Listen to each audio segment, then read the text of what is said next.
We'll be doing a reading stream, as the title says. I'm currently enjoying a nice cup of, cocoa, or otherwise known as hot chocolate. And we're reading The Lion, the Witch, and the Wardrobe. I've done some personal reading, and honestly, I don't know where the frick I started from. So I'm just gonna go with the flow and read from 108, Where Father Christmas Came. So, actually, you know what? I'll read from the start of the chapter where Father Christmas came in. The spell begins to break. Chapter 10. So, basically, Miss Beaver's like, okay, we gotta go to the stone table, or like the beavers are like, all right, we gotta take you children to the stone table. And I'm pretty sure it's like Edmund is like what he's like with the Frost Witch, and the Frost Witch is like, whoa, I gotta go to the stone table. And so they're racing against the clock to go to this stone table. Basically, that's how it is. And yeah, Lucy and some Susan and Peter are gone to the stone table, and the stone table is like where this lion is, big lion. Okay. Chapter 10. The spell begins to break. Now, we must go back to Mr. and Miss Beaver and the 3 other children. As soon as Mr. Beaver said, "There's no time to lose," everyone began bundling themselves into coats, except Miss Beaver, started picking up sacks and laying them on tables, and said, "Now, Mr. Beaver, just reach down that ham, and here's a packet of tea. And there's sugar and some matches, and if someone will get 2 or 3 loaves out of the crock over there in the corner." "What are you doing? What are you doing, Miss Beaver?" exclaimed Miss Susan. Exclaimed Susan. Packing a load for each of us, dearie," said Miss Beaver very coolly. "You don't think we'd set out on a journey with nothing to eat, did you?" But we haven't much time," said Susan, buttoning the collar of her coat. "She may be here any minute." That's what I say," chimed in Mr. Beaver. "Get along with you all," said Mr. Beaver's wife. "Think it over, Mr. Beaver. She can't be here here for a quarter of an hour at least." "But we don't have as big as a start as we can possibly get," said Peter. "But don't we want as big as a start as we can possibly get," said Peter, "if we're to reach the stone table before her." "You've got to remember that, Miss Beaver," said Susan. "As soon as she's looked in here and finds that we're all gone, she'll be off at top speed." "That she will," said Miss Beaver. "But we can't get there before her, whatever we do, for she'll be on a sledge and we'll be walking." "Then, have we no hope?" said Susan. "Now, don't you get fussin', there's a dear," said Miss Beaver. The type of English that's being used here is really wacky, but and over the years, my reading skill has been getting worse and worse. And I don't really like reading class or ELA class. ELA. You should enjoy ELA class, because it's just, it's that. But I just don't like online school. It's just really tedious, and it really, if you start procrastinating, you're just done. Like if you procrastinate on anything, and if you're a really good procrastinator at that,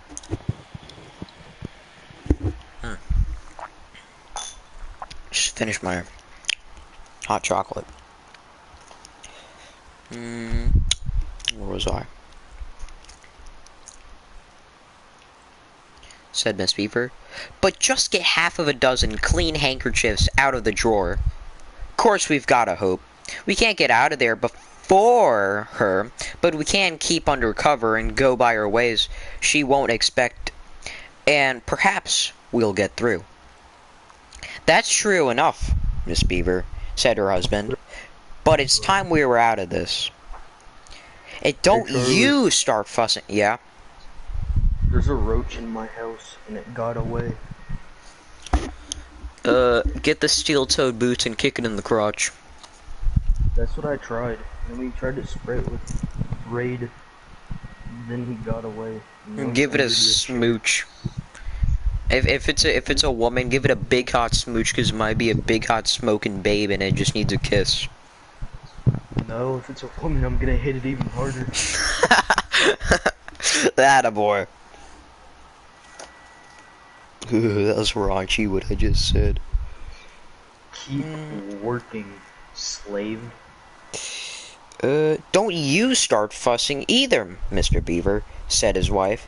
There, that's better. There's 5 loads, and the smallest for the smallest of us. That's you, my dear, she added, looking at Lucy. Oh, do please come on, said Lucy.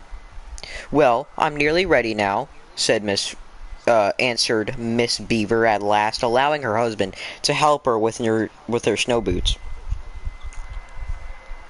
I suppose the sewing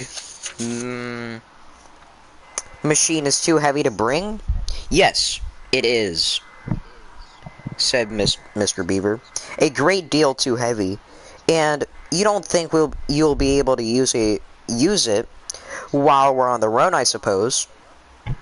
I can't abide the thought of that witch fiddling with it, said Miss Beaver, and breaking or stealing it, as likely as not.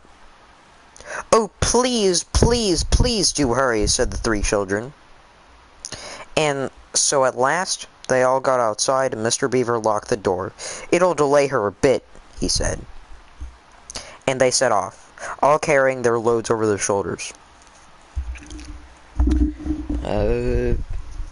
The snow had stopped, and the moon had come out when they first began their journey.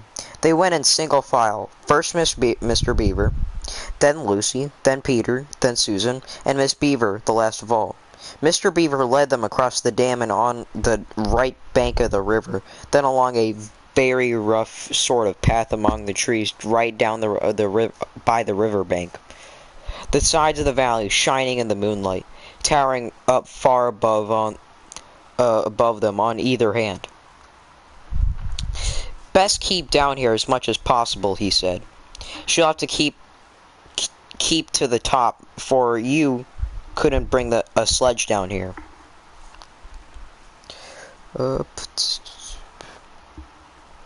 It would have been pretty enough scene to look at through a window from a comfortable armchair.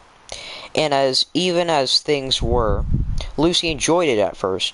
But as they went on walking and walking and walking, and as the sack she was carrying felt heavier and heavier, she began to wonder how she was going to keep up at all.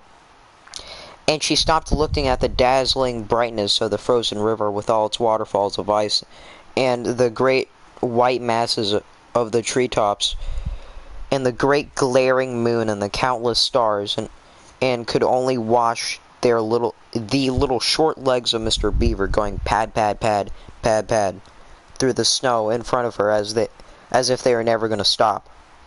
Then the moon disappeared, and the snow began to fall once more. And at last, Lucy was so tired that she was almost asleep and walking at the same time, when suddenly she found out that Mr. Beaver had turned away from the riverbank to the right and was leading them steeply uphill into the thickest bushes. And then, as she came fully awake, she found that Mr. Beaver was just vanishing into a little hole in the bank, which had been almost hidden under the bushes until you were quite on top of it.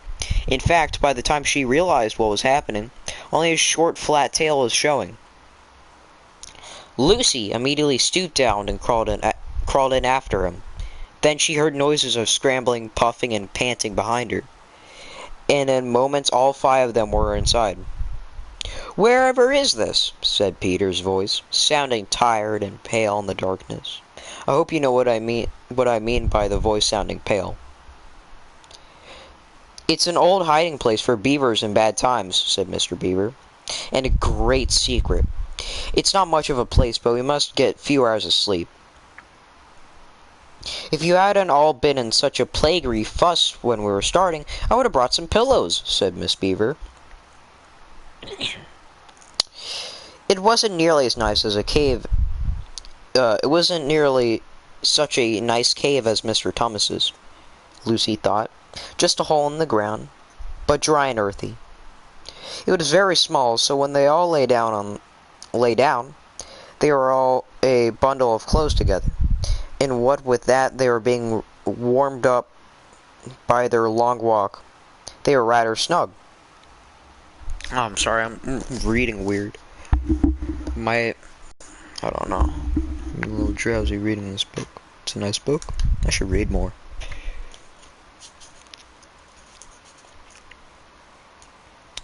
If only the floor of the cave had been a little smoother. Then, Miss Beaver handed round in the dark a little flask of which everyone drank something. It made one cough and sputter a little and stung the throat, but also made you deliciously warm after you'd swallow it, and everyone went straight to sleep. Is that alcohol?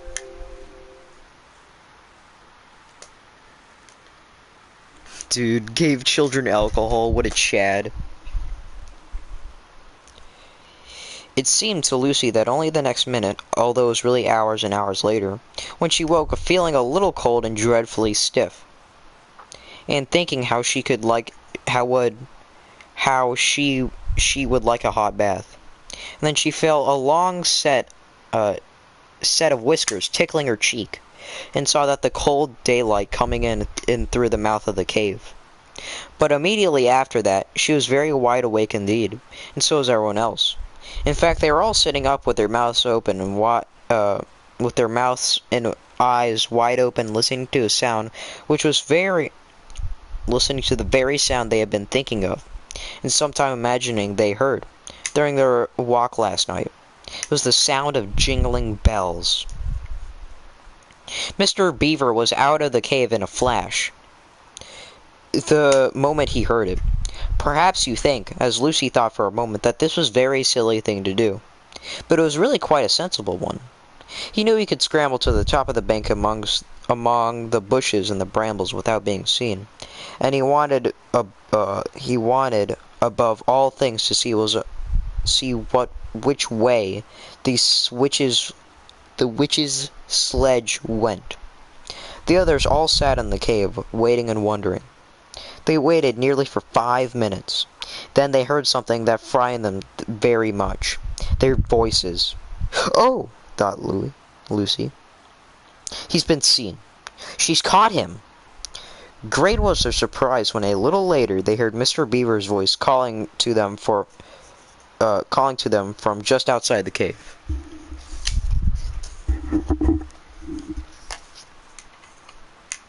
"It's all right," he was shouting.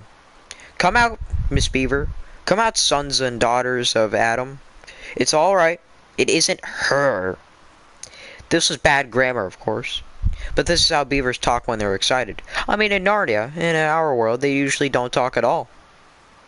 So Miss Beaver and the children came bundling out of the cave, all blinking in the daylight, and with earth all around them, looking very frowsty and unbrushed and uncombed, and with the sleep in their eyes. "Come on," cried Mr. Beaver, who was almost dancing with delight. "Come and see. This is a nasty knock for the witch. It looks like it as if her power was already crumbling." "What do you mean, Mr. Beaver?" panted Peter as they all scrambled up the steep bank of the valley together. "Didn't I tell you," answered Mr. Beaver, "that she made it always winter and never Christmas? Didn't I tell you? Well, just come up and see." And then they were all at the top, and did see. It was a sledge, and it was a reindeer with bells on their harness, but they were far bigger than Witch's reindeer, and they were not white, but brown. And on the sledge sat a person whom everyone knew at the moment they had set eyes on them, who's a big, huge man in the bright red robe, bright as holly berries, and with a hood that had Sorry, I fur. spanked the roach. Nice.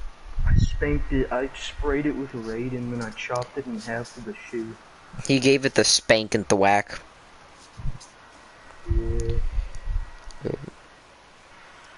And with a hood that had fur inside of it, and a great white beard that fell like foamy waterfall over his chest. Everyone knew him because though you see people over his sword only in Narnia, you see pictures of them and hear them talk. Oh, Oliver, your mic is echoing.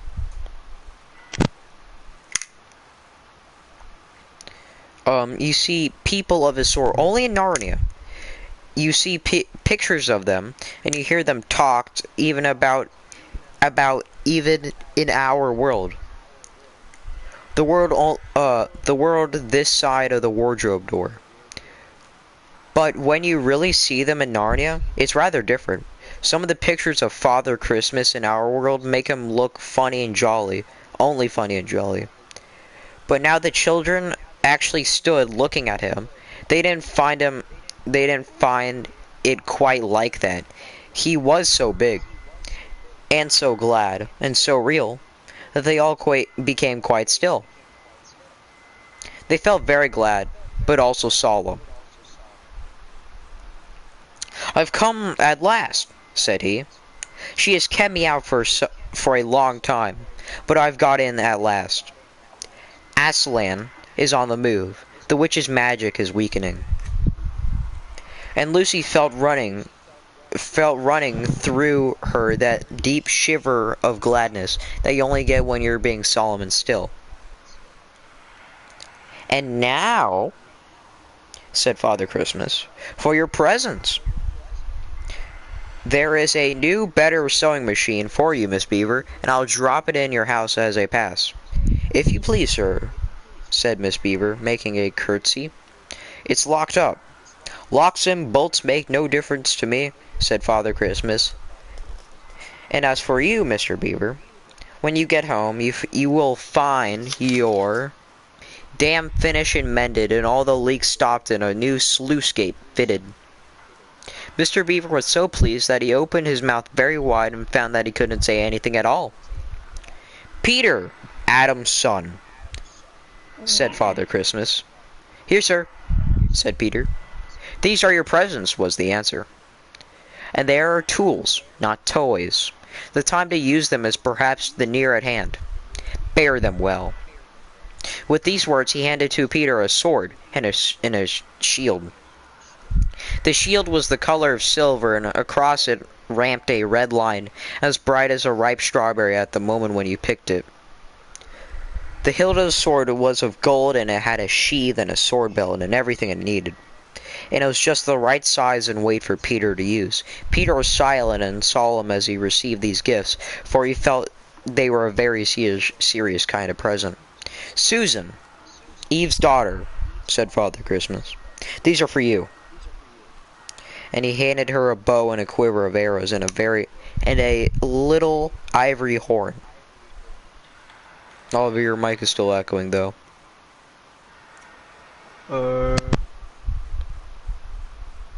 "You must use the bow only in great need," he said, "for I do not mean you fight in battle. It does not easily miss, and when you put this horn to your lips and blow it, wherever you are, I will think of some kind of will help you. Last of all, Lucy, Eve's daughter." And Lucy came forward. He gave her a small bottle of what looked like glass, but people said afterwards made of diamond, and a small dagger. "In this bottle," he said, "there is a cordial made of juice from one of the fire flowers that grow in the mountains of the sun. If you or any friends are..." No, made of juice. Made of juice? Oh. Juice. sorry, bro. Jews. Straight up They Jews. juiced the flowers. They juiced the fire flowers. Like 5G tower. Shishishungai, bro, My bro. mic is. Tell me if my mic is echoing. I'll just mute my mic. Yeah, it's still echoing. Alright, it's not echoing anymore. If you or any friends are hurt, a few small drops of this will restore them. And the daggers to defend yourself at great need, for you are not also to be in battle. Why, sir? Said Lucy. I don't know, but I think I could be brave enough.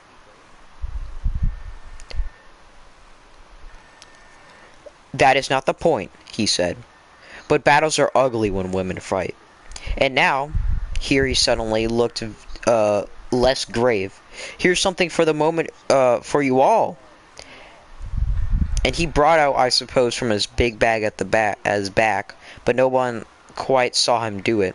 A large tray containing 5 cups and saucers, a bowl of lump sugar, a jug of cream, and a great big teapot, all sizzling and piping hot. Also, your mic is still echoing, Oliver.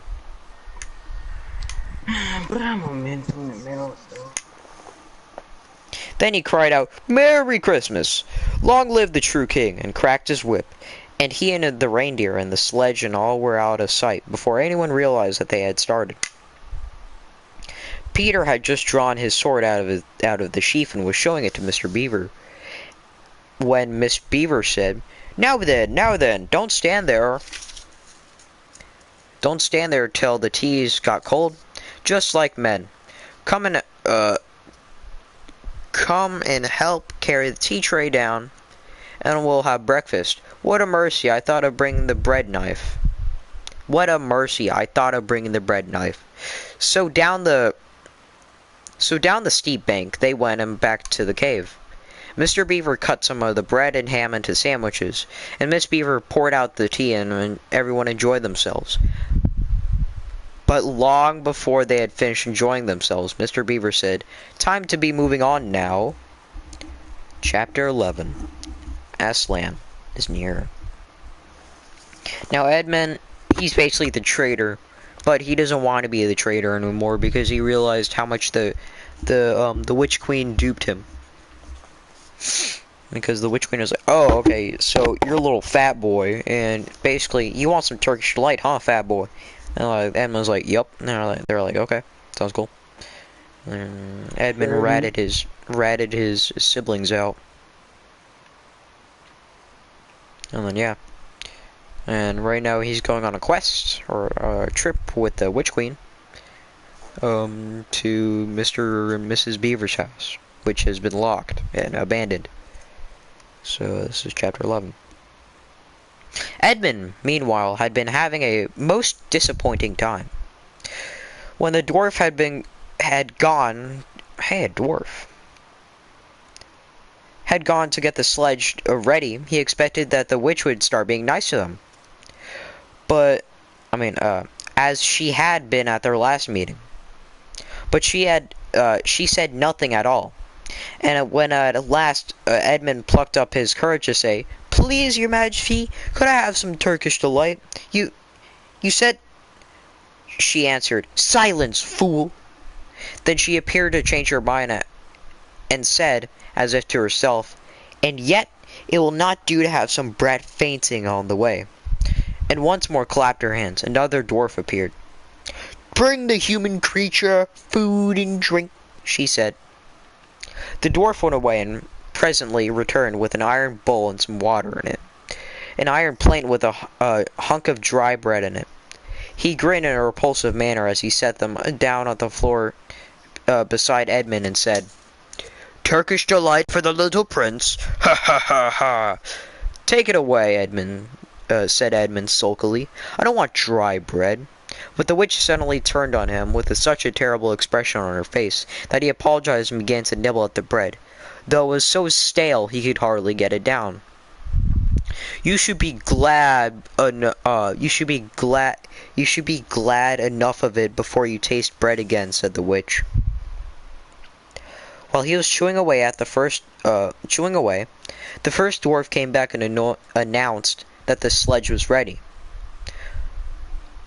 The White Witch rose and went out, ordering Edmund to go with her.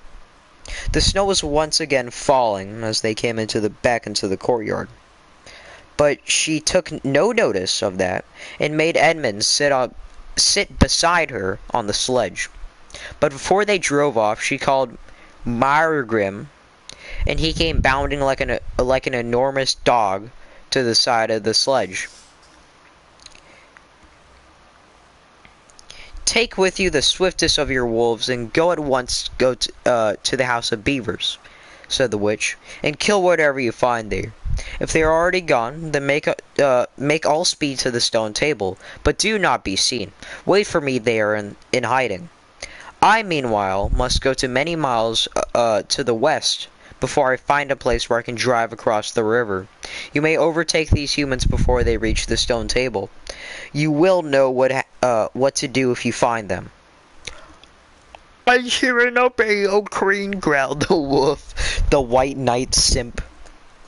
And immediately he shot away into the snow and darkness as quickly as a horse could gallop.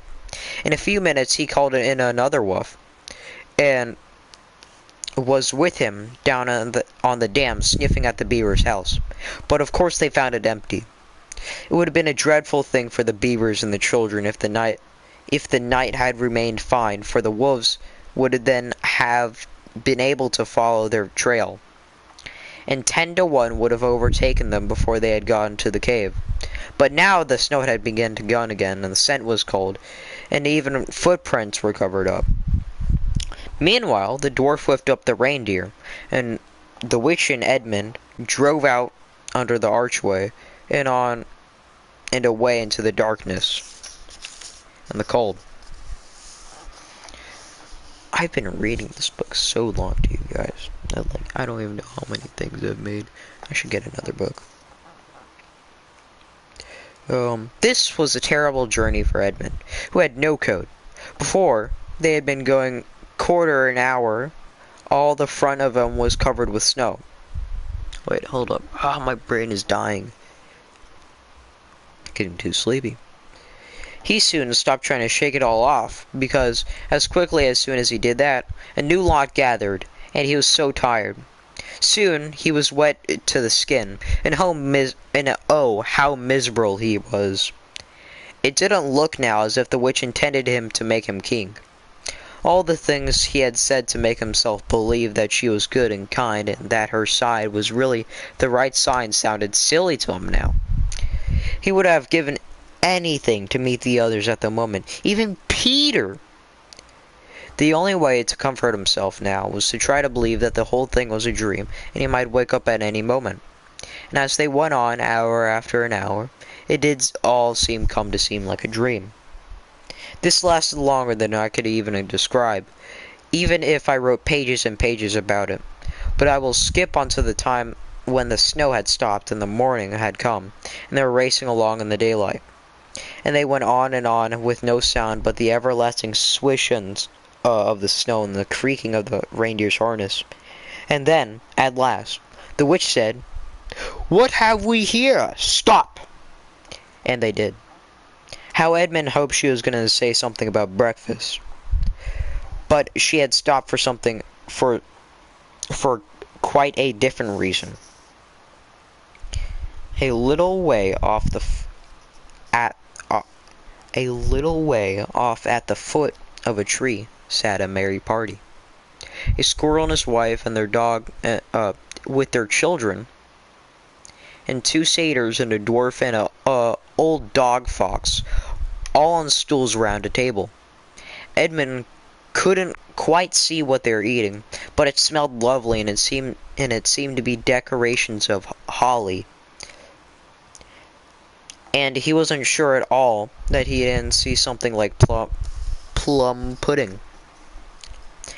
At the moment when the sledge stopped, the fox, who was obviously the oldest person present, had just risen to his feet, holding a glass of something in his right paw as if he was going to say something. But when the whole party saw the sledge stopping, and who was in it, the gaiety went out of their faces.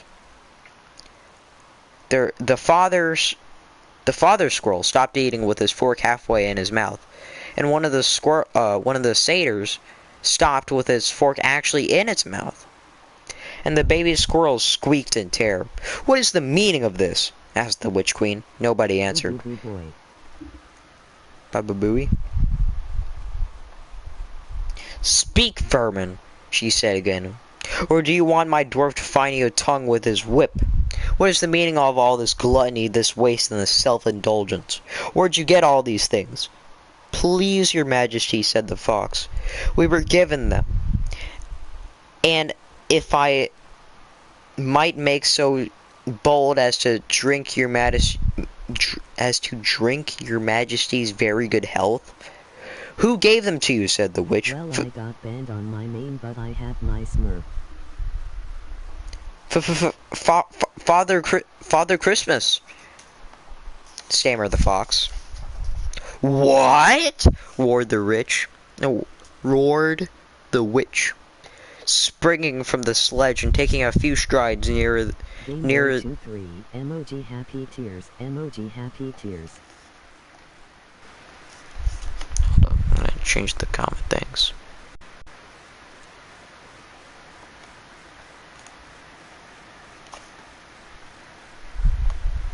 Hold up, I'm changing some things.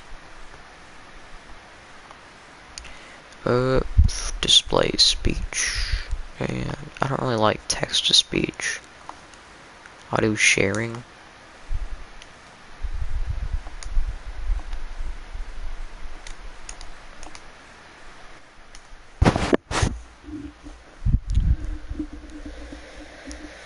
Okay.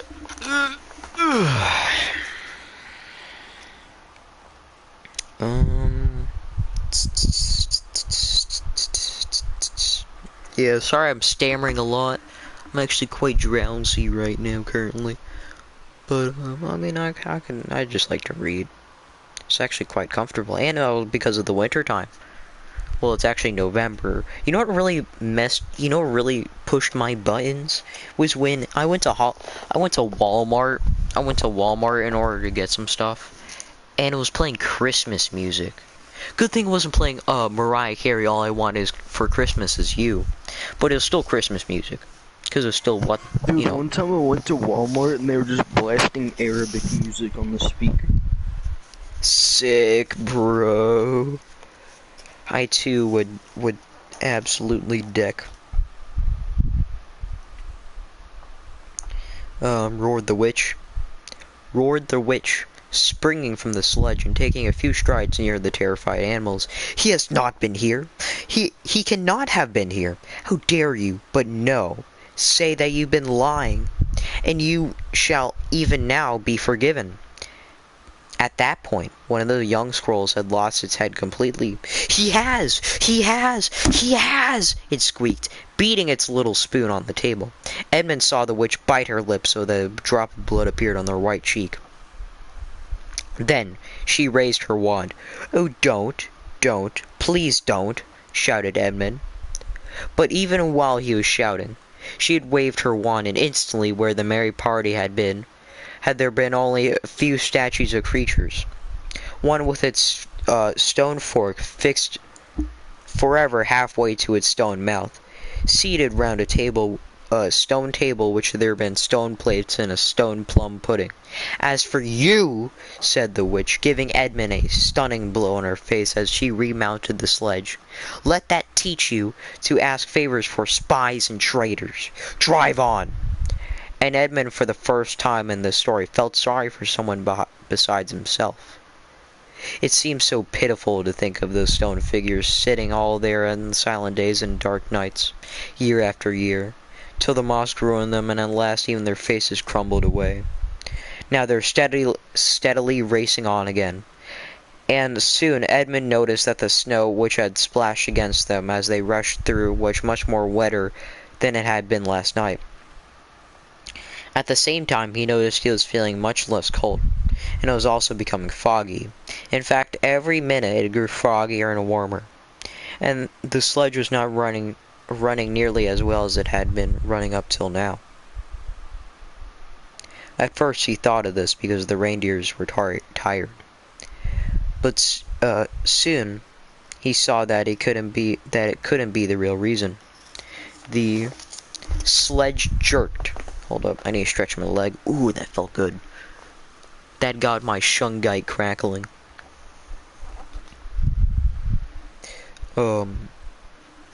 Jerked, skidded, and kept on jolting as if it struck against stones. And however the dwarf whipped the poor reindeer, the sledge went slower and slower.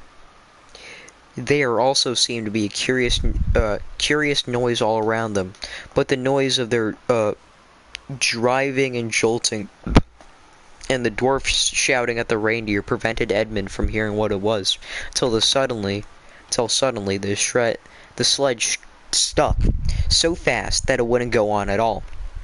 And when that happened, there was a moment's silence. And in that silence, Edmund could at last listen to the other noises properly. A strange, sweet, rustling, chattering noise. And as yet not so strange he had heard it before. If he could only remember where. Then, all at once he did remember. The noise of running water. All around them, throughout of the sight, there were streams, chattering, murmuring, bubbling, splashing, and even in the distance, roaring. And Twitch.tv. Just kidding. And his heart gave a great leap, though he hardly knew why, until he really realized that the frost was over. And much nearer, there was a drip, drip, dripping noise from the branches of all the trees. And then he looked at one tree. He saw a great load of snow slide off it. For the first time he had entered Narnia, he saw the dark green of a fir tree.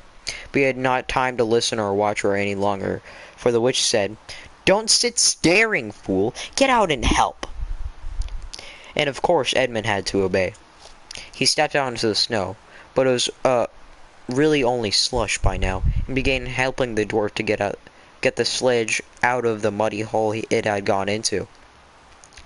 They got it out in the end, and by being very cruel to the reindeer, the dwarf managed to get on further to move again, and they drove a little further. And now the snow was really melting in earnest, and patches of green grass were beginning to appear in every direction. Unless you looked at a world of snow as long as Edmund had been looking at it, you'll hardly be able to imagine what a relief those green patches were after the endless white. Then the sledge stopped again. "It's no good, your majesty," said the dwarf. "We can't sledge in this thaw." "Then we must walk," said the witch. "We shall never overtake them walking," growled the dwarf. "Not with the start they've got." "Are you my counselor or my slave?" said the witch. "Do as you're told. Tie the hands of the human creature behind it, and keep hold of the end of the rope. And take your whip and cut the harness of the reindeer. They'll find their own way home." The dwarf obeyed, and in a few minutes Edmund found himself being forced to walk as fast as he could with his hands tied behind him. He kept on slipping in the slush and mud and wet grass, and every time he slipped the dwarf gave him a curse and sometimes a flick of the whip. "Look at the flick of the whip, bruh. The witch walked behind the dwarf and kept on saying, "Faster, faster!" Every moment the patches of green grew bigger and bigger, and the patches of the snow became smaller and smaller. Every moment more and more of the trees shook off their robes of snow. Soon, wherever you looked, instead of the white shapes, you saw dark green of firs or black prickly branches of bare oaks and beeches and elms. Then the mist turned from white to gold and presently cleared away altogether. Shafts of delicious sunlight struck down onto the forest floor, and overhead you could see blue sky between the treetops. Soon there were more wonderful things happening. Coming suddenly round a corner into a glade of silver birch trees, Edmund saw that the ground covered in all directions with little yellow flowers. Celandines? Celandines? I don't know my flowers. The noise of water grew louder. Presently, they actually crossed a stream. Beyond it, they found snowdrops growing. "Mind your own business," said the dwarf when he saw that Edmund had turned his head to look at them, but he gave the rope a vicious jerk. But of course, this didn't prevent Edmund from seeing.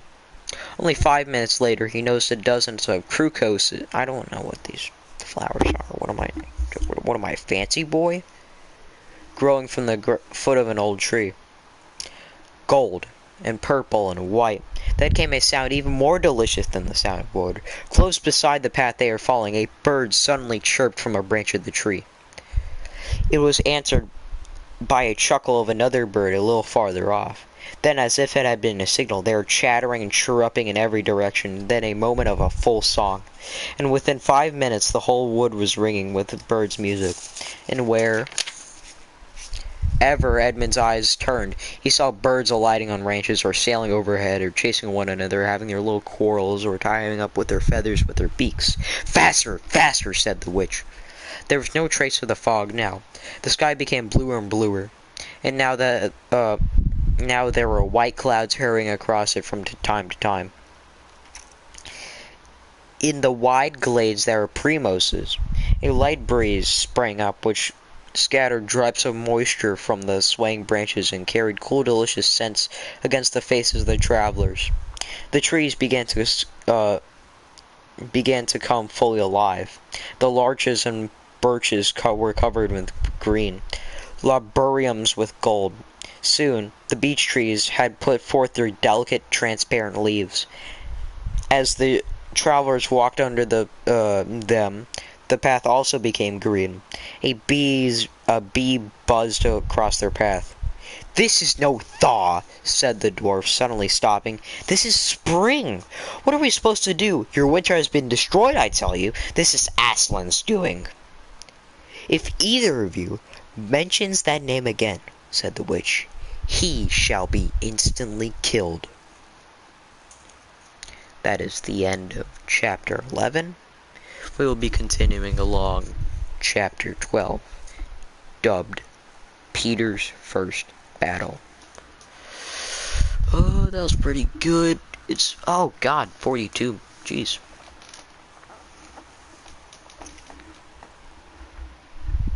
While the dwarf and the white witch were saying this, miles away, the beavers and the children were walking on hour after hour in what seemed like a delicious dream. Long ago they had left the coats behind them. By now they had even stopped saying to one another, "Look, there's a kingfisher!" Or I say, "Bluebells!" Or "What is that lovely smell?" Or "Just listen to that thrush!" That thrust. Bruh. They walked on in silence, drinking it all in. Passing through patches of warm sunlight to cool green thickets, and out again into wide mossy glades where tall elms raised the leafy roof far overhead. Then into the dense masses of flowering currant and among hawthorn bushes where the sweet smell was almost overpowering. Oh, you scratch my eye. Yee.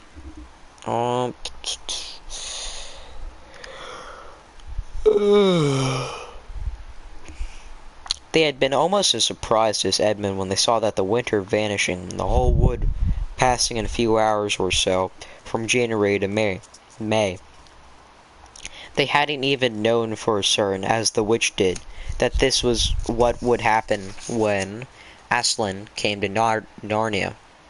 But they all knew that it was her spells which had produced the endless winter, and therefore they all knew that this magic spring began something that had gone wrong, and badly wrong, with the witch's schemes. And after the thaw that had been going on for some time, they'd all realized that the witch would no longer be able to use her sledge, and after that they didn't hurry so much and allowed themselves more rest and longer ones. They were pretty tired by now, of course, but not what I'd like to call bitterly tired, only slow and feeling very dreamy and quiet, as one does when one is coming to a long day in the open. Suman had a slight blister on one heel. They had left the course of the big river some time ago, for one had to turn a little to the right, which meant a little to the south to reach the place of the stone table. Even if this had not been their way, that they couldn't have kept to the river or valley once the thaw began. With all that melting snow, the river was soon in flood, a wonderful roaring, thundering yellow flood, and their path would have been soon under water. And now the sun got low, and the light got redder and redder, and the shadows got longer, and the flowers began to think about closing. "Not long now," said Mr. Beaver, and began leading them uphill across some very deep, springy moss. It felt nice under their tired feet. In a place where only tall trees grew, very wide apart. The climb, coming at the end of the long day, made them all pant and blow. And as Lucy was wondering whether she could really get to the top without another long rest, they suddenly were at the top, and this is what they saw. They were on a green open space from which you could only look down on the forest spreading as far as one could see in every direction, except right ahead, there, far, far to the east, was something, twinkling and sparkling. "By gum!" whispered Peter to Susan. "The sea!" In the very middle of this open hilltop was the stone table. It was a great grim slab of grey stone, supported on 4 upright stones. It looked very old, and it was cut all over with strange lines and figurines that might have been letters of an unknown language. They gave you such a curious feeling when you looked at them. The next thing that they saw was a pavilion pitched on one side of the open place. A wonder pavilion it was, and especially now, when the light was setting, the light of the setting sun fell upon it, with sides what looked like those yellow silken cords of crimson and tent pegs of ivory. And high above it was a banner which bore a red rampant lion, fluttering in the breeze, which was blowing in their faces from a far-off sea. While they were looking at this, they heard a sound of music on their right. Turning page, direction, what they had come to see. Aslan stood in the center of the crowd creatures which had grouped themselves round him in the shape of a half-moon. There were tree women and well women, dryads and naiads, as they were used to be called in our world, who had stringed instruments, and it was for they had made the music.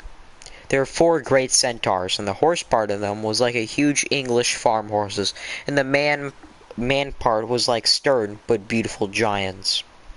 There was also a unicorn, and a bull with the head of a man, and a pelican, and an eagle, and a great dog. And next to Aslan stood 2 leopards, of whom carried his crown and the other his standard.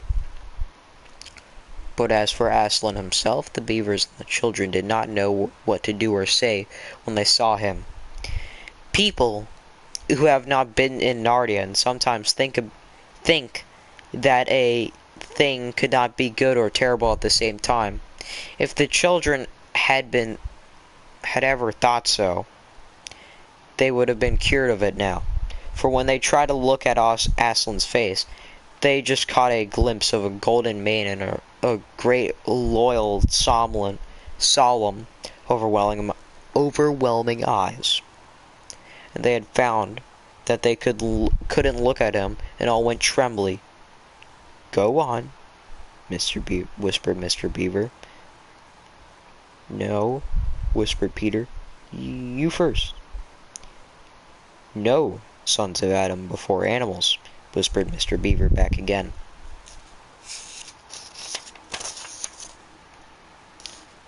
"Susan," whispered Peter, "what about you? Ladies first." No, you're the eldest, whispered Susan. And of course the longer that they went on doing this, the more awkward they felt, and at last Peter realized that it was up to him.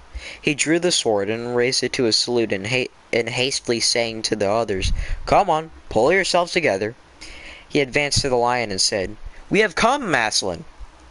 "Welcome, Peter, sons of Aslan." I'll give Aslan a Chad voice. "Welcome, sons of Now, welcome, sons of Peter, sons of Aslan," said Peter. Said Aslan. "Welcome, Susan and Lucy, daughters of Eve. Welcome, he-beaver and she-beaver." His voice was so deep and rich and somehow took all the fidgets out of them. They now felt glad and quiet, and it didn't seem awkward to them to stand and say nothing. "But where is the fourth?" asked Aslan. "He tried to betray them and join the White Witch, O Aslan," said Mr. Beaver. And then something made Peter say, "That was partially my fault, Aslan. I was angry with him, and I think that helped him go to the wrong." And Aslan said nothing either to excuse Peter or to blame him, but merely stood looking at him with great unchanging eyes. And it seemed to all of them that there was nothing to be said. "Please, Aslan," said Lucy, "can anything be done to save Edmund?" "All shall be done." No, I don't really like doing that voice. "All shall be done," said Aslan. "But it may be harder than you think." Then he was silent for a time. He was silent again for some time. Up to that moment, Lucy had been thinking about how royal, and strong, and peaceful his face looked. Now it suddenly came into her head that he looked quite sad as well. But next minute the expression had gone. The lion shook his mane and clapped his paws together. Terrible paws, thought Lucy, if he didn't know how to velvet them. And said, "Meanwhile, let the feast begin. Be prepared, ladies." "Ladies, take these daughters of Eve to the pavilion and minister to them."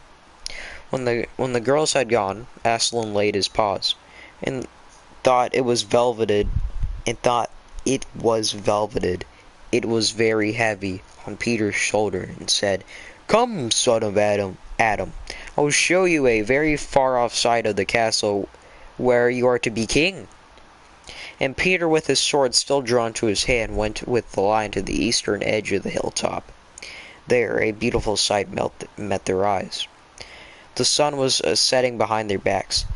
That meant that the whole country below them lay in the evening light, forests and hills and valleys, and winding away like a silver snake. The lower part of the great river, and beyond this, miles away, the great river, and beyond this, miles away. I just repeated something. The lower part of the great river. And beyond this, miles away, was the sea, and beyond the sea, the sky, full of clouds that were just turning rose-colored with the reflection of the sunset. But just where the land of Narnia met the sea, in fact, at the mouth of the great river, there was something on a little hill, shining. It was shining because it was a castle, and of course the sun was reflected from all the windows which looked towards Peter in the sunset. But to Peter it looked like a great giant star resting onto the top of the seashore. "That, oh man," said Aslan, "is the Care Prevail of the four thrones, in one of which you will sit as king. I will show it to you because you are the firstborn. You will be the high king over all the rest." And once more Peter said nothing, for at that moment a strange noise woke the silence suddenly. It was like a bugle, but richer.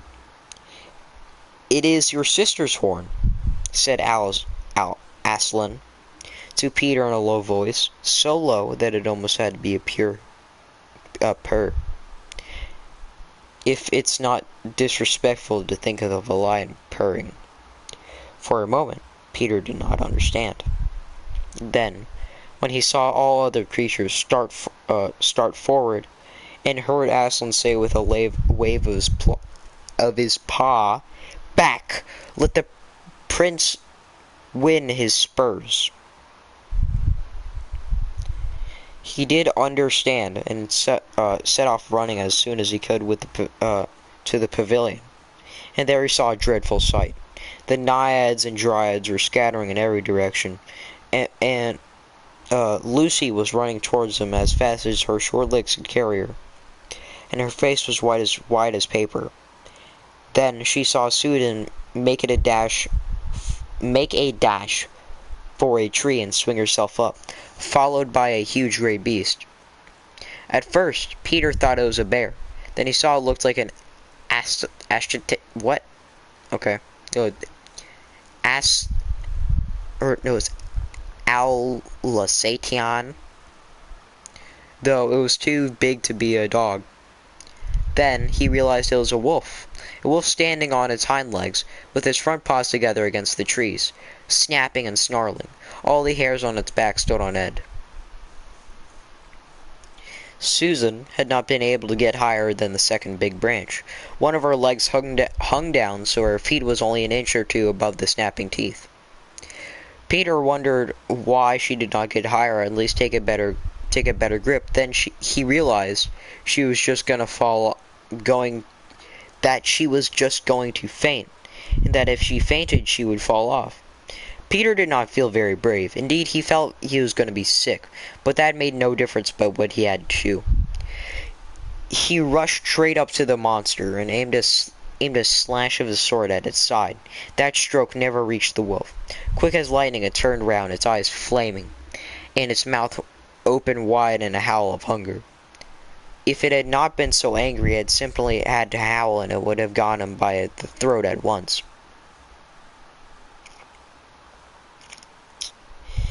As it was, although this was happening too quickly for Peter to think at all, he had just time to duck down and plunge his sword as hard as he could between the brute's forelegs into its heart.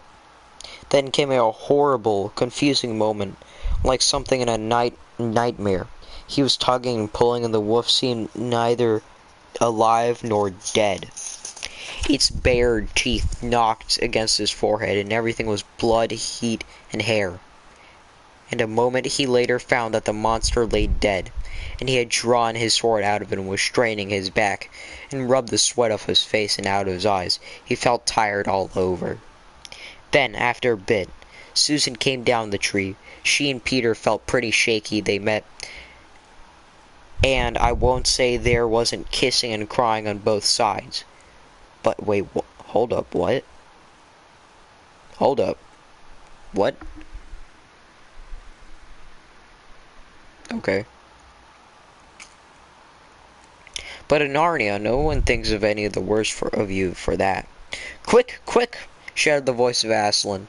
Centaurs, eagles, I see another wolf in the thickets. There, behind you. He had just darted away. After him, all of you. He will be going to his mistress. Now is the chance to find the witch and rescue the fourth son of Adam. And instantly, a thunder of hooves and beatings of wings, or so dozen of the swiftest creatures disappeared in the gathering darkness. Peter, still out of breath, turned, and saw Aslan close at hand. You have forgotten to clean your sword, said Aslan. It was true. Peter blushed when he looked at the bright blade and saw it all smeared with the wolf's hair and blood. He stooped down and wiped it quite clean on the glass, then wiped it quite dry on his coat. Hand it to me and kneel, son of Adam, said Aslan. And when Peter had done so, he struck him with the flat of the blade and said, Rise up, Sir Peter Wolf's Bane, and whatever happens, never forget to wipe your sword. Chapter 13. It's about to reach 1 hour, which that means it's around 12. Yep. Okay, so basically, I'm gonna end the stream here, guys. Chapter 13, please remember that. I'm gonna put it on you guys to remember that. If you guys forget to say that, I'm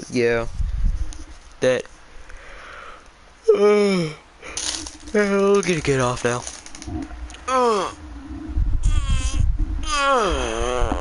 I'm actually quite tired.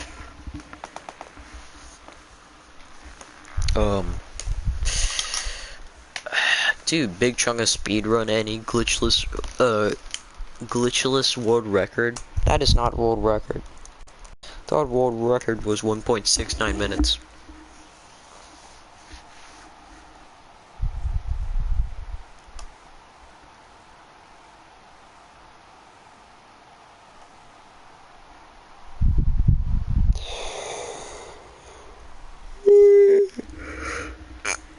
Alright, thank you for coming into my sleep stream. I mean, not my sleep stream. Thank you for coming into my reading stream. I will hopefully be doing this tomorrow. Tiny. Mm-hmm. Oh, by the way, I forgot to tell you, I don't have school, like, meetings for, like, 2 weeks straight. Oh, I why? still have work, but I don't have meetings. I don't know, because my school's weird and they're hippies. And they Darn like to give us hippies and breaks their all the time. darn That's hippies why I and their keep going here. breaks.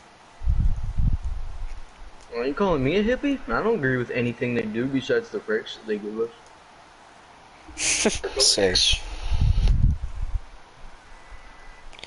Say my thoughts exactly.